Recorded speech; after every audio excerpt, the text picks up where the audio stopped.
This video is on embarrassment and admitting your faults. Now, I've said repeatedly in a lot of these videos that it was Shannon screaming because she was drinking that was the bother for me there. She wasn't able to help because of that. Now, in the phone call between us, there's a part where she was saying that I could send the stuff there and that she would have gone through it and done something about it. Now, I went through and I was looking at how many screenshots she took pictures of when she was talking about that stack of paperwork. And it literally took me an entire week to get her to do that. It was very frustrating for me because she's always wanting to show me some meme on Facebook or something where somebody died or somebody was kidnapped or this news anchor that was there got all fucked up on meth and was having a homosexual relationship and died in a hotel room. Stuff like that. And all this time, like, this is all stuff that is just more stuff that I don't want to hear about these things. I don't want to hear about these things any more than I want to have that show playing non-stop at Sally Treon's about the clowns killing people or the circus people killing people. Like, that bugs me.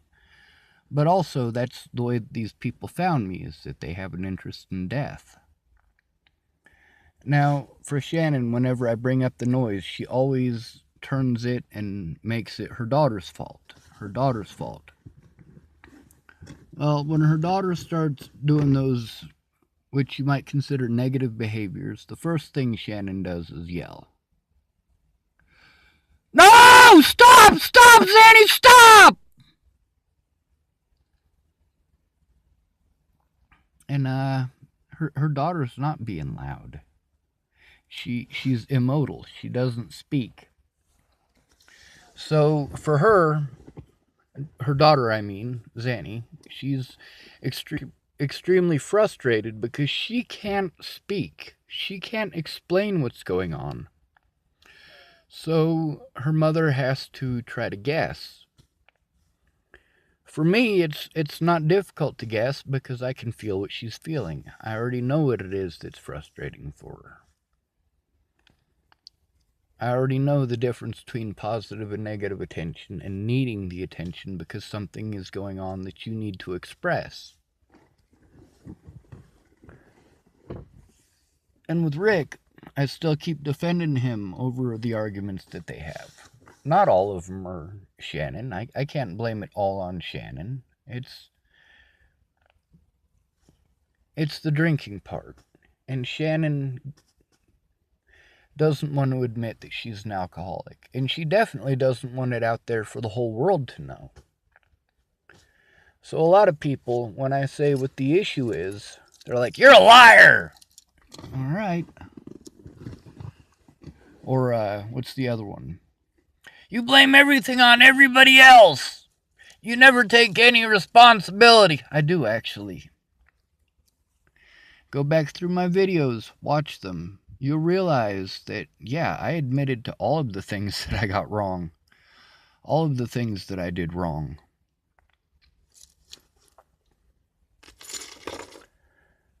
That's because I don't get embarrassed. I admitted to my alcoholism because I'm not embarrassed about it. I wasn't embarrassed about it when I was drinking nonstop. I did hide it because I was underage. I quit drinking when it became legal. That was over drinking way too much tequila when I was living with Phil McPhee and a few other people. Phil McPhee was one of those people who stole my money too. That was almost 2 decades ago. That was when I turned 21. And I chugged an entire 175 of tequila. I was used to doing that with vodka, but tequila is a whole different ballgame, you know? When I quit drinking, I had the cold sweats. I had muscle seizures. I had a lot of physical pain. I lived in Janet Roberts' garage. That's Jamie Curtis's grandmother, by the way.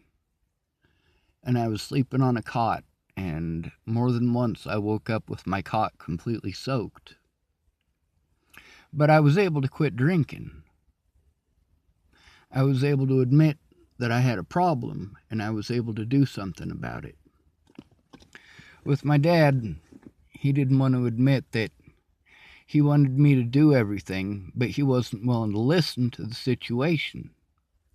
He wanted, you shook the whole house!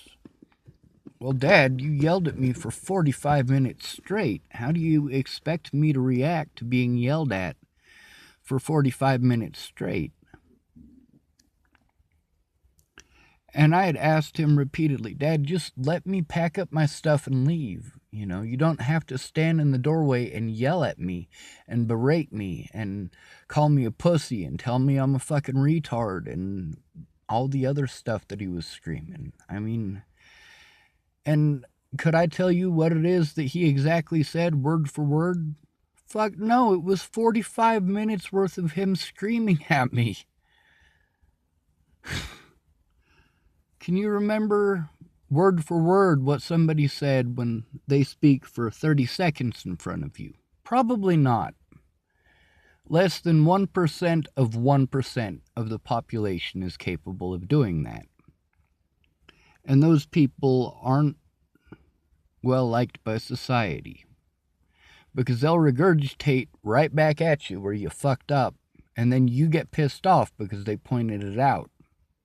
And then you get defensive because they pointed it out. Am I one of those people? No, I'm not one of those 1% of 1%, not even close. Especially with as much as I have to remember already. Now, Rick being angry, I understand his frustration with me. I do. Him being the way that he is towards me, I'm not allowed to be that way towards others, or I get judged harshly. But it's okay for him, because I'm the bad guy, right? And that's a really, really big issue for me, is the whole mentally ill tag. No matter how right I am, the mentally ill tag means that I'm some sort of schizophrenic bad guy. And I'm not. I'm autistic, I have PTSD, I have Tourette syndrome, I get overwhelmed. And whereas Rick is outright hateful and doesn't want to hear anything I have to say, I do want to hear what Alicia has to say.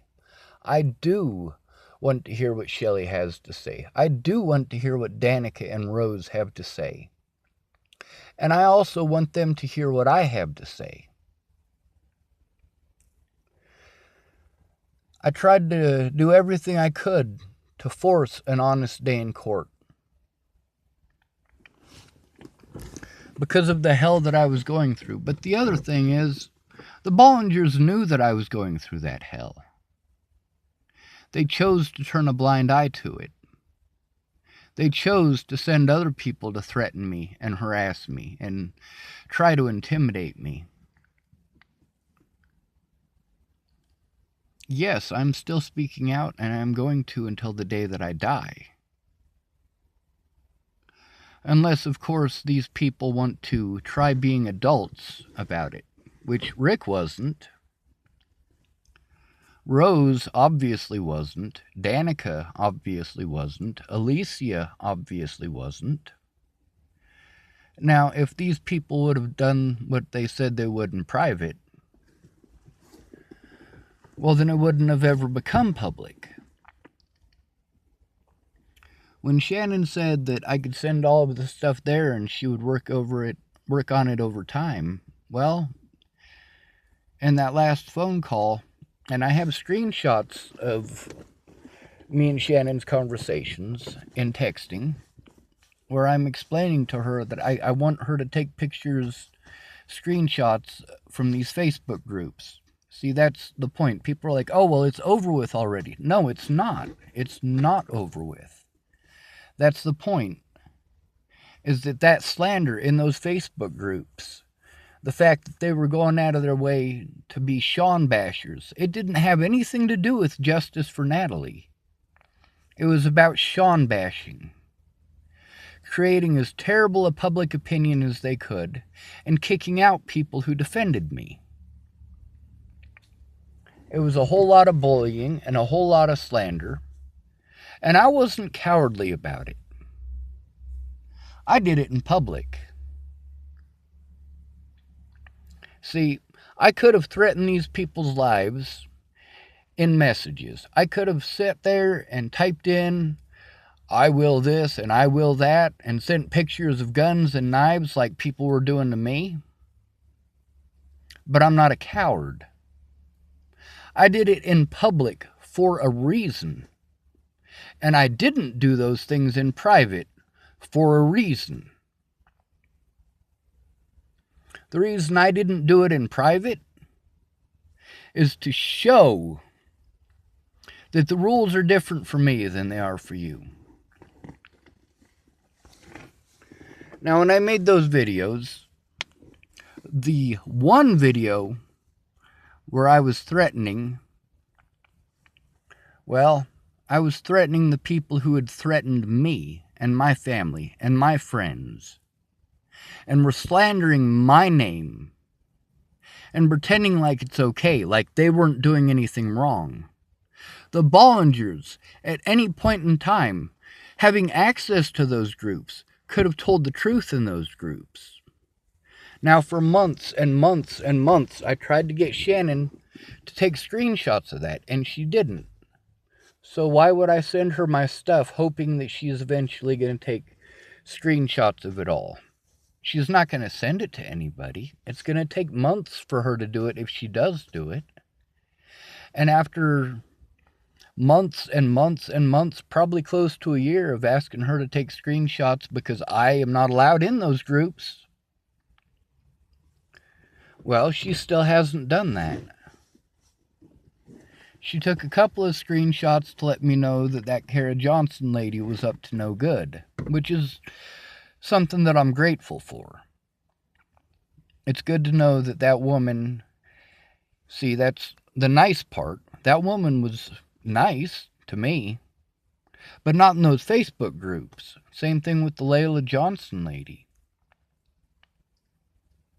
It was a whole bunch of fucking wingnuts like her and Cara Rogers, a.k.a. Karamia. And, it's overwhelming for me because I'm not allowed to defend myself in these Facebook groups. If I do, they kick me out.